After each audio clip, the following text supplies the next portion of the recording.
only as far as Fabinho. 20 yards out, urged to shoot. Don't shoot! Oh, what a goal from Fabinho! What a strike! Wow! From 25 yards out, right-footed, smashes the shot past Claudio Bravo. The Manchester City players instantly surround the referee. Could there be a penalty kick at the other end? It's going to go to VAR. There's some pushing and shoving as well. Liverpool, their first attack of the game, have scored. What a start! What drama! To the on-rushing Robertson. Robertson then to Salah at the back post. Salah with the header! What a goal! That is as good as it gets from Liverpool. Alexander-Arnold to Robertson to Salah, and Liverpool lead by 2 goals to 0. And if there was a roof on this place, it would have come off right now, because Liverpool, wow. Henderson gets the cross in to the back post to Sadio Mane, who makes it 3-0. What a ball from Jordan Henderson in behind the Manchester City defence, and a diving header from Sadio Mane surely seals all 3 points, and a huge victory for Liverpool. Now then, there we are. Nathan Murphy and Stephen Kelly on commentary duty for Off the Ball. Yesterday, Liverpool 9 points clear of Manchester City, 8 points clear of Chelsea and Leicester. We have Mark Lawrenson with us. Evening, Mark. Evening, guys. Thanks for joining us. We generally have a policy here of avoiding VAR discussion at all costs. At all costs. But this game has left us no choice. Your read on the first one. Your read on the first one. That's the big one, really. Yeah, and quite easily been given a penalty. It is a big one. What I would say from a player's point of view in relation to what happened is that, Manchester City are allowed to stop Liverpool attacking, so which obviously they didn't.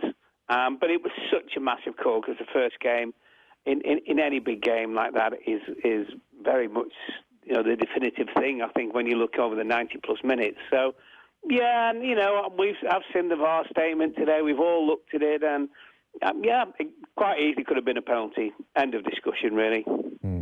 It's a tricky one, and everybody was so in the dark as well. Like, a few people have made the point today, and it was a very good one, that they have messed with the handball rule to the degree that, if a forward player obviously handballs accidentally or otherwise, it doesn't matter, then the goal is instantly ruled out. So maybe the fact that Bernardo Silva handballed and that led to the Alexander-Arnold one means that could have led to a penalty and therefore a goal very quickly. That could have been part of their thinking. But we don't actually ever know what their thinking is at the moment. And that's, if there is a big problem with VAR, it's how it's been implemented. The technology itself is absolutely fine. Yes.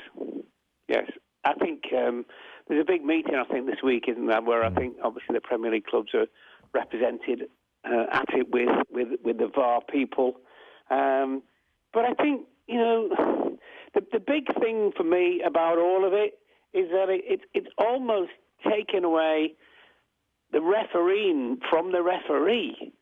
They told us straight away that we were going to go to the side of the pitch, and let the referee go to the side of the pitch, and then if he's made a mistake, he makes the call.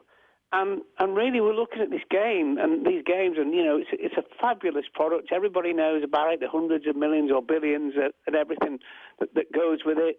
Fantastic players, games, etc. But we've got to be very, very careful with it. And referees aren't daft. I mean, if they make a decision and they run over to the halfway line, I'm pretty sure that most of them, then 99% of the time, will make the right decision. One or two will be thinking, oh, hell, what's going to happen if I do this or I do that? But generally, they're a very honest bunch. You have to be a referee, probably a little bit man as well. But they would then make the right decision.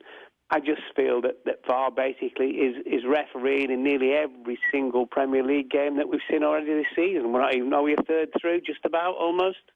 Yeah. The referee running over to the monitor and the sideline model works perfectly well at the Champions League level and World Cup level. And actually, I mean, it's not the most thrilling thing, but at least it gives fans in the stadium something to watch and a sense of drama and a sense of involvement as well. So I don't know why they've gone so clearly away from that model, as opposed to like somebody in a room doing it millions, a couple of 100 miles away, and a sense in the stadium of what the hell is going on. I know we're a bit more clued in on TV, but not overly either. We're not hearing any discussion.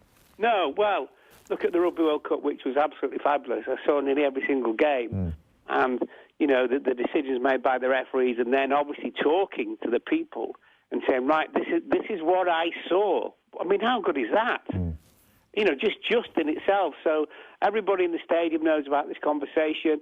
They're saying to the VAR people, the TV people, this is what I saw. You tell me if you think I'm wrong, or show me some footage that says that I'm wrong or proves that I'm wrong, etc. So the first thing you have to do is that you have to keep all the people informed. You know, I mean, what year is it? 2019. Technology is unbelievable. So that's the first thing. Then people say, oh, yeah, but hold on a minute. You know, the weather might be really bad. It's a winter sport generally, this. It doesn't make any difference. You know, the punters pay their money. They're entitled to be informed exactly what is happening. So the fact that, you know, even players don't know it at times as well, it's just ridiculous. And when we were first sold the thing with the VAR, as you rightly say, in the World Cup, etc., it did work. It did work. At first we were laughing and, you know, the guy, the referee's got to go over here, he's got to see this and all that kind of stuff. But it works, and it is a backup for the referee. But the problem now is VAR is refereeing the referee, which is ridiculous. Brian Kerr had the quip yesterday. He was doing a commentary game for us, and he said young referees are now growing up hoping to be VAR officials, you know, because effectively that's where the power is. Well, and the thing about that is the faceless and the blameless. Yeah. I mean, what again, and what another ridiculous situation we find ourselves in. I just hope all the Premier League guys this week when they meet the VAR people and obviously, you know, the ex-referees in charge of it, I just simply sit down and go, you know what, come on, let's start again. Let's get a common ground. Let's start again. Because at the moment, it's not VAR, it's farce, isn't it? Yeah. And the funny thing is with the rugby and the TMO, ironically, it's one of the more exciting moments in the game. Certainly in my house, everybody shuts up and the commentary team shut up when the referee is talking because you want to eavesdrop on what's going on. It's a big moment. So far from being dull, it's the opposite. Yeah, it is, and also, and probably the most of the ones I saw in terms of the Rugby World Cup were whether the ball was actually grounded for a try, because obviously you can't see because there's a mass of bodies, and you know every single time they did that, they seemed to get it absolutely spot on. So you know, you keep people informed. We got everything's instantaneous, isn't it? Our phones, our tablets, absolutely everything we have. And yet this thing is just looks like it's come from the 19th century. Well, to what extent do you think the rationale behind not having replays in the stadium? I mean, Old Trafford doesn't have a big screen, I think. There aren't many stadiums left that don't. Liverpool don't. Liverpool don't as well, yeah. But ultimately that could be solved very quickly if of course it can. To what extent is that football authorities not having faith in the behaviour of football fans? And is that warranted? You know what? I think those days are gone. I think they really seriously are well gone because, you know, even yesterday the Manchester City punters at Anfield, you know, they're extremely well policed. They send up the drones and everything. You know, the police generally in terms of information. If they've got one or two undesirables that go there, they know the people who they are.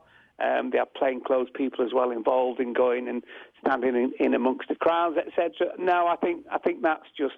That basically is an excuse. You know, the old kind of where you turn up at a ground and you arrange a fight and you kick whatever out of each other in the local park, like Stanley Park. That's well gone. People have grown miles away from that. There will still be a minority, and it will be a minority. But no, I don't accept that at all. Yeah, you kind of hope that's not their rationale, but you wonder what it is at the moment. As for the game itself, Liverpool 3-1 winners in the end. I mean, see, it's interesting. City started very, very well, and 2 shots, 2 goals. City are kind of scratching their head after 12 minutes saying, what's happened here? And then Liverpool had lots of really good moments. Talk to us in general terms about the game. Well, you've just encapsulated it, basically. But I think the thing with Liverpool is now they... I wouldn't say they become a better team. I wouldn't say they become a better team than last year, but they now have this belief. And you know, when you win a trophy, whichever trophy it is, whether it was obviously in their position winning the Champions League or even the Carabao Cup, it does give people, you know, and players this belief. And once you have a taste of something like that, you just think, wow, I want more of it. It's a fabulous feeling, and I think we've seen.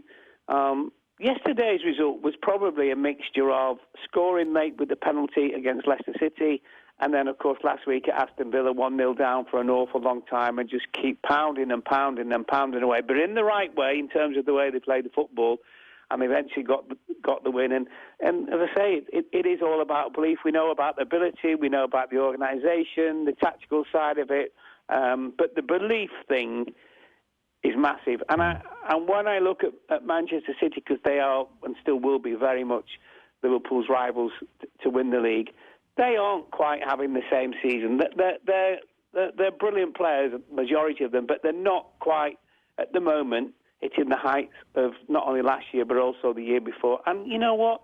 I think people in football look at both teams now and they just think Liverpool are probably better.